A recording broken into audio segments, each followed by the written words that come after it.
Hello दोस्तों, यदि आप भी मैट्रिक फाइनल बोर्ड परीक्षा 2026 में देने वाले हैं तो आपके लिए क्लास काफ़ी महत्वपूर्ण है, क्योंकि अभी के इस क्लास में मैट्रिक फाइनल बोर्ड परीक्षा 2026 के लिए साइंस यानी विज्ञान के हम लोग 40 वैसे VVI महत्वपूर्ण ऑब्जेक्टिव प्रश्न देखेंगे जो आपके मैट्रिक बोर्ड परीक्षा 2026 में पूछा जाएगा।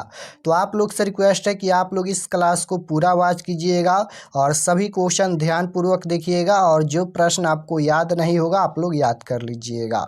मैट्रिक फाइनल बोर्ड परीक्षा 2026 के लिए यानी क्लास 10th साइंस का हम लोग 40 ऑब्जेक्टिव क्वेश्चन देखेंगे 2026 बोर्ड परीक्षा के लिए।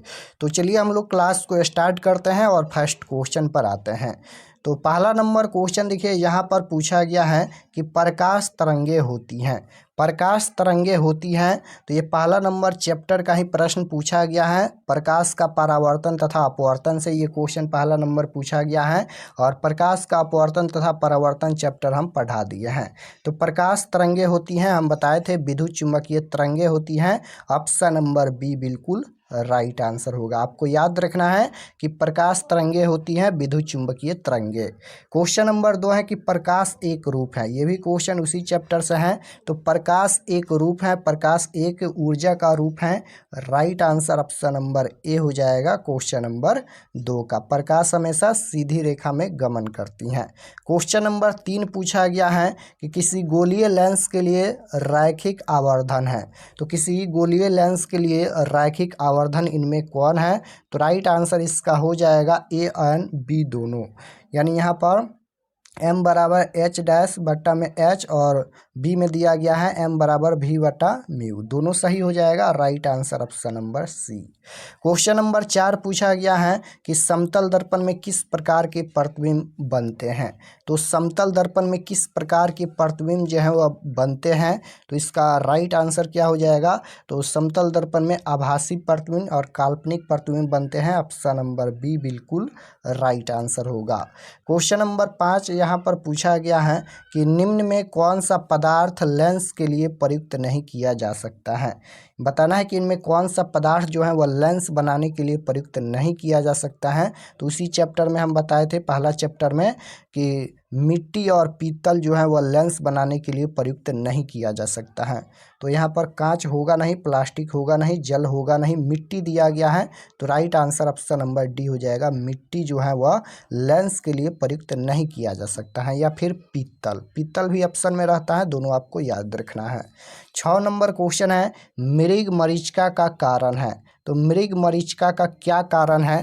तो इसका राइट आंसर हो जाएगा कि मृग मरीचिका का कारण पहले अपवर्तन, उसके बाद पूर्ण आंतरिक परावर्तन।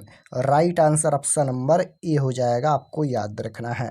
7 नंबर क्वेश्चन है नेत्र गोलक का व्यास लगभग होता है। तो नेत्र गोलक का व्यास लगभग कितना होता है? तो 2.3 सेंटीमीटर होता है। ऑप्शन नंबर बी बिल्कुल राइट आंसर हो जाएगा। और अगर आप लोग इस चैनल पर नए होंगे तो चैनल को ज़रूर सब्सक्राइब कर लीजिएगा, ताकि आने वाले नेक्स्ट क्लास आपके पास ज़रूर पहुँचे। सभी सब्जेक्ट का तैयारी इसी चैनल पर कराया जाएगा, और इसका PDF भी हम बता देंगे लास्ट में कैसे आप लोग डाउनलोड कर सकते हैं। गूगल पर जाइए, सर्च कीजिए RK एक्सपर्ट क्लासेस, उसमें जाकर आप लोग इसका PDF भी डाउनलोड कर सकते हैं। 8 नंबर क्वेश्चन है कि 1 वाट घंटा कितने जूल के बराबर होता है। तो 1 वाट घंटा कितने जूल के बराबर होते हैं? तो राइट आंसर इसका हो जाएगा यहाँ पर 3600 जूल के। ऑप्शन नंबर सी बिल्कुल राइट आंसर। 9 नंबर क्वेश्चन है विद्युत शक्ति का ऐसा ही मात्रक है। तो विद्युत शक्ति का ऐसा ही मात्रक पूछा गया है। तो विद्युत शक्ति का ऐसा ही मात्रक क्या होता है? वाट होता है। ऑप्शन नंबर डी बिल्कुल राइट आंसर हो जाएगा। विद्युत शक्ति का ऐसा ही मात्रक वाट होता है।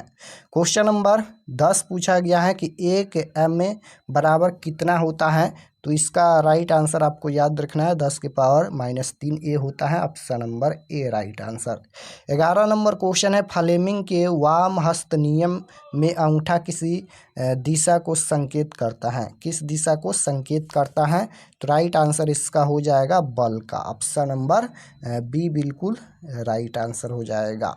12 नंबर क्वेश्चन यहाँ पर पूछा गया है कि चुंबकीय क्षेत्र की तीव्रता का मात्रक बताना है कि चुंबकीय क्षेत्र की तीव्रता का मात्रक क्या होता है। तो चुंबकीय क्षेत्र की तीव्रता का मात्रक होता है यहाँ पर ओस्ट्रेर और यहाँ पर टेस्ला दोनों हो जाएगा, ऑप्शन नंबर सी बिल्कुल राइट आंसर। 13 नंबर क्वेश्चन है कि हर्षाय प्रकाश का तरंगदैर्घ्य होता है। यहाँ पर पूछा गया है हर्षाय, तो हर्षाय प्रकाश का तरंगदैर्घ्य कितना होता है। तो राइट आंसर हो जाएगा हर्षाय प्रकाश का तरंगदैर्घ्य यहाँ पर 400 nm से 700 nm होता है, right answer option number A हो जाएगा। 14 नंबर क्वेश्चन है कि जिन अभिक्रियाओं में ऊर्जा अवशोषित होता है उन्हें कहा जाता है। अब यहाँ पर ये सभी केमिस्ट्री का क्वेश्चन आ गया। तो जिन अभिक्रियाओं में ऊर्जा का अवशोषण होता है उसे क्या कहा जाता है, अवशोषण पूछा गया है। तो राइट आंसर इसका हो जाएगा जिन अभिक्रियाओं में ऊर्जा का अवशोषण होता है उसे ऊष्माशोषी अभिक्रिया कहते हैं। अवशोषण होता है तो ऊष्माशोषी अभिक्रिया होगा, और ऊष्मा का उत्सर्जन होता है तब यहाँ पर ऊष्माक्षेपी अभिक्रिया होता है। याद रखिएगा दोनों स्थिति में, अगर अवशोषण होता है यानी अवशोषित होता है तो उसे ऊष्माशोषी अभिक्रिया कहते हैं, और ऊष्मा का उत्सर्जन होता है तब ऊष्माक्षेपी अभिक्रिया कहते हैं। तो अवशोषित हो रहा है इसलिए ऊष्माक्षेपी अभिक्रिया होगा, राइट आंसर ए हो जाएगा। 15 नंबर क्वेश्चन देखिए, यहाँ पर ये अभिक्रिया दिया गया है CaCO3 और यहाँ पर अभिक्रिया कर CaO प्लस CO2 उपयुक्त अभिक्रिया किस प्रकार की अभिक्रिया है। बताना है कि यह अभिक्रिया किस प्रकार की अभिक्रिया है। तो यहाँ पर इसका राइट आंसर हो जाएगा अपघटन अभिक्रिया है, ऑप्शन नंबर डी बिल्कुल राइट आंसर हो जाएगा। 16 नंबर क्वेश्चन है निम्न में कौन सा समीकरण संतुलित है। संतुलित का मतलब दोनों ओर बराबर होना चाहिए। तो राइट आंसर हो जाएगा इसका ऑप्शन नंबर 16 का राइट आंसर हो जाएगा यहाँ पर H2 प्लस Cl2। तो यहाँ पर भी H2 2 है और Cl2 2 है, तो यहाँ पर 2HCl हो जाएगा, ऑप्शन नंबर बी में ही दिया गया है, right answer option number B हो जाएगा, दोनों ओर बराबर होना चाहिए। क्वेश्चन नंबर 17 पूछा गया है निम्न में कौन अकार्बनिक अम्ल है। निम्न में कौन अकार्बनिक अम्ल है। तो राइट आंसर इसका हो जाएगा अकार्बनिक अम्ल पूछा गया है तो इनमें से सभी हो जाएगा, यानी H2SO4 HNO3 और HCl इनमें से सभी। इनमें कौन प्रबल क्षार है पूछा गया है कि इनमें कौन प्रबल क्षार है। तो ये हो जाएगा MgOH2, ऑप्शन नंबर ए बिल्कुल राइट आंसर हो जाएगा। क्वेश्चन नंबर 19 पूछा गया है कि निम्न में कौन भस्म नहीं है। निम्न में कौन भस्म नहीं है। तो राइट आंसर हो जाएगा इसका NaCl यानी sodium chloride, option number C बिल्कुल राइट आंसर हो जाएगा। बेकिंग सोडा का रासायनिक सूत्र पूछा गया है। तो बेकिंग सोडा का रासायनिक सूत्र क्या होता है। तो बेकिंग सोडा का रासायनिक सूत्र हो जाएगा NaHCO3, ऑप्शन नंबर बी बिल्कुल राइट आंसर।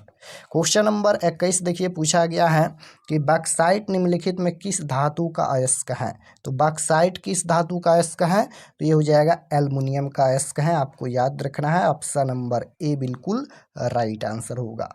सोने का धात्विक चमक कैसा होता है। सोने का धात्विक चमक कैसा होता है। तो आपको याद रखना है कि सोने का धात्विक चमक पीत वर्ण होता है, ऑप्शन नंबर बी बिल्कुल राइट आंसर। क्वेश्चन नंबर 23 पूछा गया है कि कौन सा धातु जल में डालने पर तैरने लगता है। कौन सा धातु है जो जल में डालने पर तैरने लगता है। तो आपको याद रखना है कि वह धातु कैल्शियम है, यानी Ca, ऑप्शन नंबर सी में दिया गया है, right answer option number C हो जाएगा। 24 है कि बाउंड COOH अभिक्रियाशील मूलक को क्या कहते हैं। इसको क्या कहते हैं, बाउंड COOH है। तो राइट आंसर हो जाएगा इसका ऑप्शन नंबर ए हो जाएगा, अम्ल कहते हैं। क्वेश्चन नंबर 25 है पोरपाइन का रचना सूत्र क्या है। पोरपाइन का रचना सूत्र पूछा गया है। तो इसका जो राइट आंसर हो जाएगा पोरपाइन का रचना सूत्र पूछा गया है ना, तो ये हो जाएगा, ये तो होगा नहीं, HH ये नहीं होगा, बी ऑप्शन देखिए इसमें भी नहीं होगा। यहाँ पर पोरपाइन पूछा गया है तो इनमें से कोई नहीं हो जाएगा, ऑप्शन नंबर डी इसका राइट आंसर होगा, इनमें से कोई नहीं। क्वेश्चन नंबर 26 देखिए पूछा गया है कि अक्रिय तत्व कौन है। अक्रिय तत्व पूछा गया है कि अक्रिय तत्व कौन है, तो राइट आंसर हो जाएगा हीलियम अक्रिय तत्व होता है। ऑप्शन नंबर सी बिल्कुल राइट आंसर हो जाएगा। 27 नंबर क्वेश्चन है कि 1 pm यानी पिकोमीटर बराबर कितना होता है। तो 1 पिकोमीटर बराबर कितना होता है, तो ये होता है 10⁻12 m। ऑप्शन नंबर डी बिल्कुल राइट आंसर। किण्वन की प्रक्रिया कैसी है, किण्वन की प्रक्रिया पूछा गया है, तो ये अवायवीय होता है। ऑप्शन नंबर ए बिल्कुल राइट आंसर हो जाएगा। और किण्वन कैसी अभिक्रिया है, तो यह एक रासायनिक अभिक्रिया है। 29 नंबर क्वेश्चन है रक्तचाप मापने वाले यंत्र को क्या कहते हैं। तो रक्तचाप मापने वाले यंत्र को पूछा गया है क्या कहते हैं, तो इसे कहते हैं स्फाइगो मैनोमीटर। ऑप्शन नंबर बी बिल्कुल राइट आंसर हो जाएगा। क्वेश्चन नंबर 30 है ऑक्सीजन का वाहक कौन है। तो ऑक्सीजन का वाहक पूछा गया है ना, तो ये हो जाएगा आरबीसी। आरबीसी को लाल रक्त कणिकाएं बोलते हैं। आपको याद रखना है पूरा नाम क्या है, आरबीसी का पूरा नाम लाल रक्त कणिकाएं। ऑप्शन नंबर सी बिल्कुल राइट आंसर हो जाएगा। WBC है श्वेत रक्त कणिकाएं बोलते हैं। 31 है मानव में डायलिसिस थैली है, मानव में डायलिसिस थैली है। ये सभी अब यहाँ पर बायोलॉजी का क्वेश्चन है, तो राइट आंसर क्या हो जाएगा, मानव में डायलिसिस थैली है नेफ्रॉन हो जाएगा। Option number A right answer. 32 number question है निम्नलिखित में कौन एक उभयलिंग जंतु है। निम्नलिखित में कौन एक उभयलिंग जंतु है, तो उभयलिंग जंतु यहाँ पर मछली तो है नहीं, शेर तो है नहीं, बकरी नहीं, केंचुआ हो जाएगा उभयलिंग जंतु। याद रखिएगा उभयलिंग जंतु केंचुआ होता है। मानव हृदय का औसत परकुंचन दाब लगभग कितना होता है।